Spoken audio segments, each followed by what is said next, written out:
Good day. My name is Miroslav Stevanović, and I don't like going out after such alarming, let's not say predictions about the risks we're facing. It's okay if I speak in English or? Yeah. Okay. I was thinking what to present to this conference, which I think is, and I'm a bit out of the topic.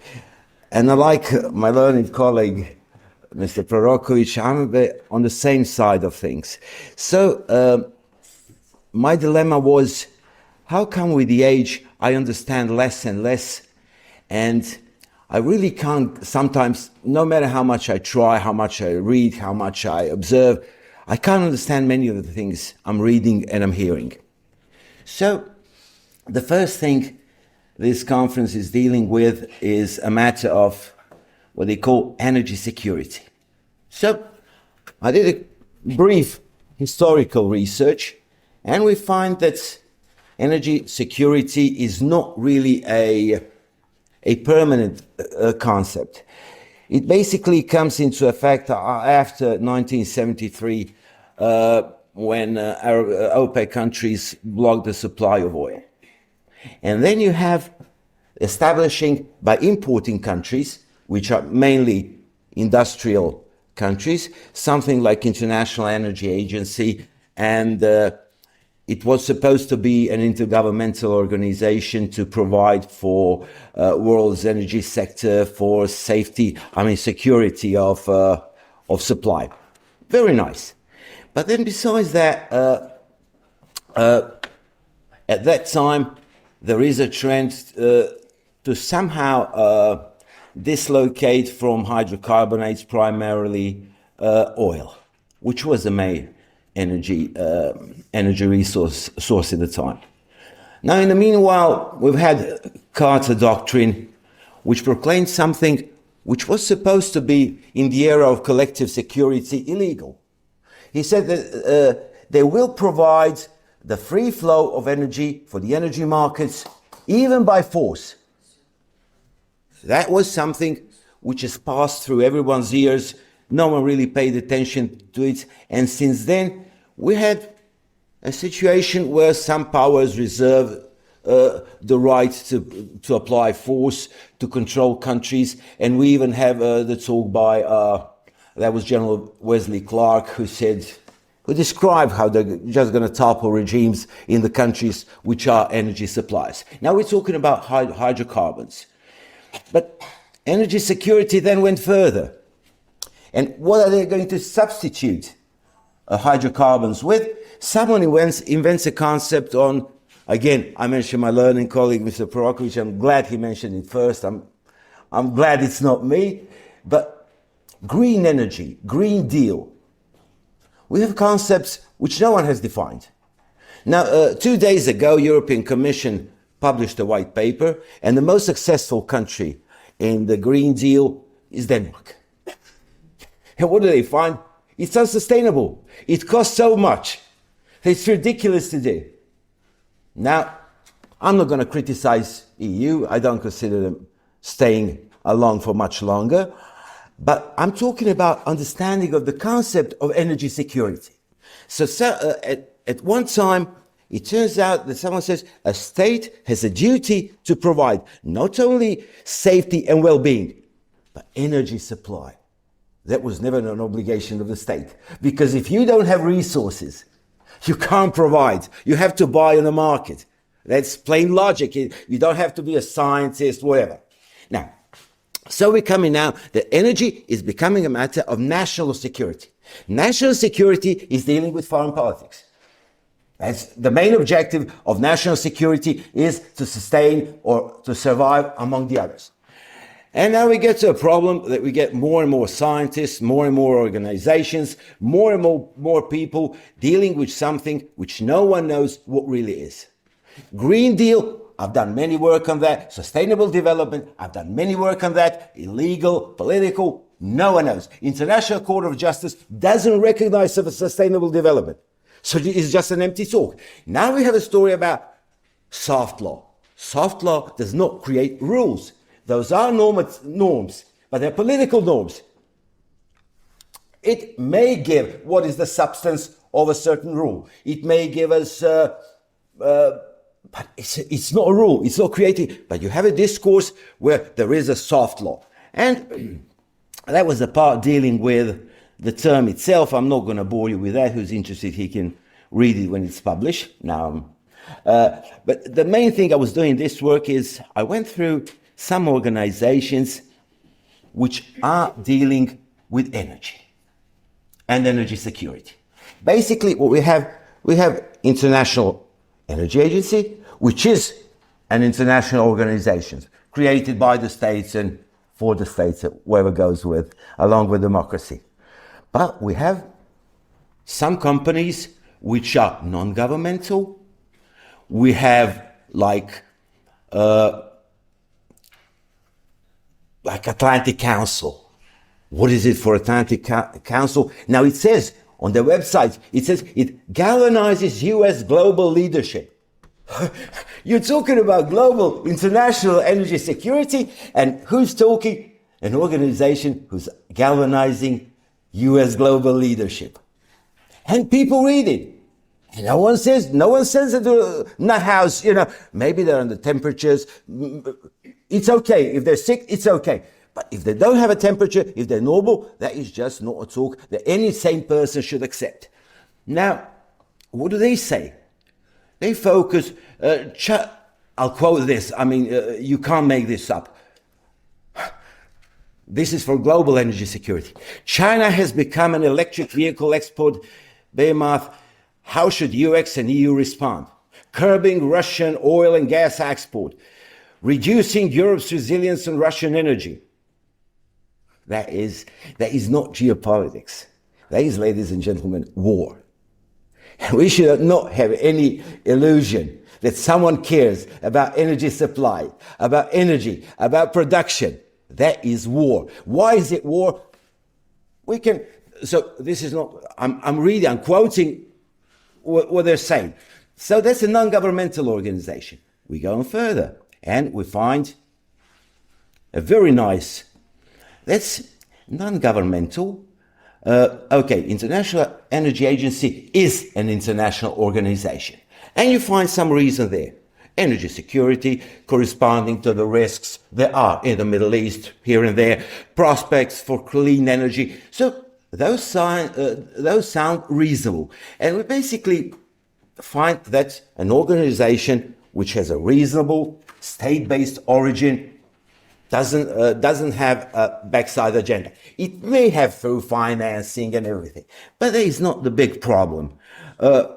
What they find is that there is a potential for near-term disruption to oil and gas supply, with slowing growth in global energy demand and clean energy meeting the rise in energy demand, but with demand for electricity growing much faster than overall energy demand. So, whatever is being done, it's not being done for the purpose of market, for the purpose of well-being of citizens. It's being done for some other reason. But this is a fair stance. I'll not be judgmental, but it's now what I wanted to focus is one organization of a very nice name. It sounds like International Energy Agency, but it's International Renewable Energy Agency. And I'll spend some time on that. Now, what are their they define the current geopolitical aspects. Transitioning from fossil fuels to renewable energy. This is not an international organization. It is a transnational organization, and my country, Azerbaijan, Russia, they're all members there. Not as countries, but what are they doing there? Why are they discussing this at a forum? And when you look who's setting this organization, there's no experts. Those are people dealing with vague concepts like sustainability, like, I won't be rude and I'll try and keep this as polite as I can. But I can't hide my disgust, and you can feel it. And but I'll keep it polite anyway. So, what do they say? What is their goal in geopolitics? Tripling renewables and doubling efficiency by 2030. How are they going to do that? So what do you find important? You find important grids and you find important financing. Once you have financing through organizations like IFC, like banks, World Bank has remained through the sustainability financing of the dams, which had no use.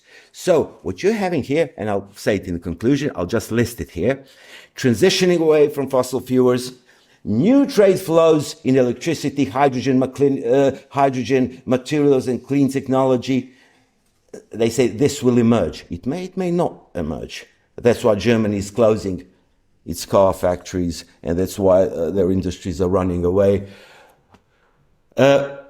So basically what they're concentrating and what they aim is, they claim that renewable energy will make every country self-sustainable in energy production. But does every country has resources? No, it doesn't. Some do, some don't.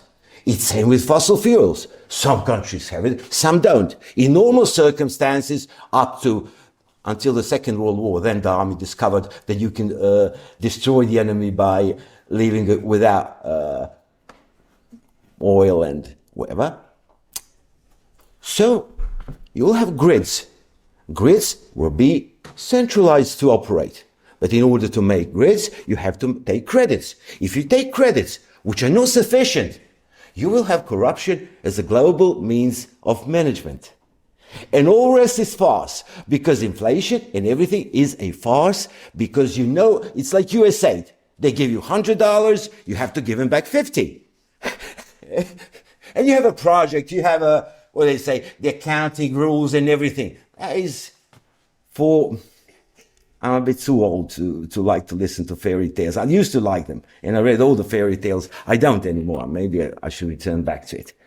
So, what do they say next? Cybersecurity will grow in importance in electrified and digitalized systems. So, we're not talking about energy, we're talking about electricity.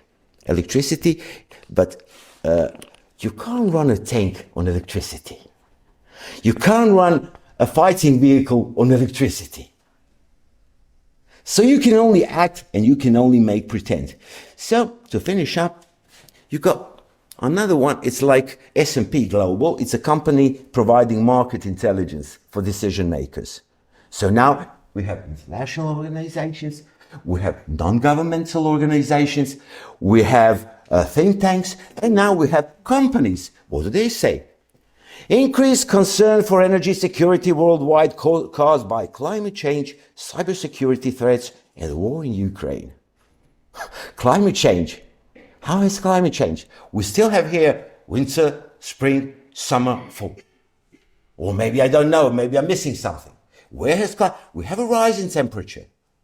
CO2 emission. CO2 emission, by all reports, human impact in a CO2 emission is 6 to 8%. All the rest is mainly heating of the oceans and heating of the permafrost. That is the basic problem. Not human behavior. Like in Germany, you don't bath, you don't drive cars, you don't do anything. So that's one. Second is, Europe is coping with a huge challenge after losing access to an abundance of cheap Russian gas, which brought coal plants back to some countries, etc., etc. Why should gas be cheap? It is not cheap. It has a market price. The only thing they had is they had a pipeline, and it's much cheaper to go to a pipeline than to go to LNG and drive it. Why won't Qatar do it to Europe? Because they won't go back from ships. So they can't produce, they can't export, and Europe can only cry. But this says this is S&P Global, very respectable. We should all quote it. We should all know what they say. I'm acting a bit, but forgive me. I mean, I'm trying to be polite, so it takes enough an effort. So, to cut the story short, I'll just give you the concluding remarks. Now, and I'll read it. I don't want to improvise on this. So, the review of the aspects of political action related to energy security shows some of them which are exposing for potential for power play. This is primarily the case with foreign policy based on transformation of energy sources, which requires adequate technologies which are not accessible to all countries and depend on financing, which again is on the large extent dependent on existing global financial order.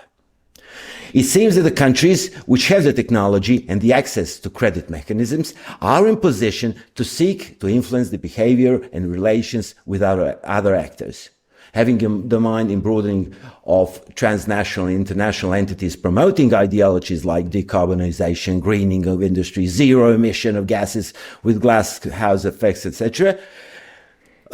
It's also being admitted to structures or norms that frame how other states behave in the energy sector. So, to cut the story short, I've written something about it, but I'll jump over what I've written and confirming my own conclusions. In 1992, a scientist named Cochlear tried to explain what is it that drives European joint foreign and security policy. So, realism doesn't work. Liberalism doesn't work. So he found something that Eurojust finances organizations, systems, channels, and he called it structured foreign policy. The same thing can be implied in today's geopolitical play related to energy security, and that is my final conclusion. I've tried to not to waste your time, and I'm being as short as I can. Thank you.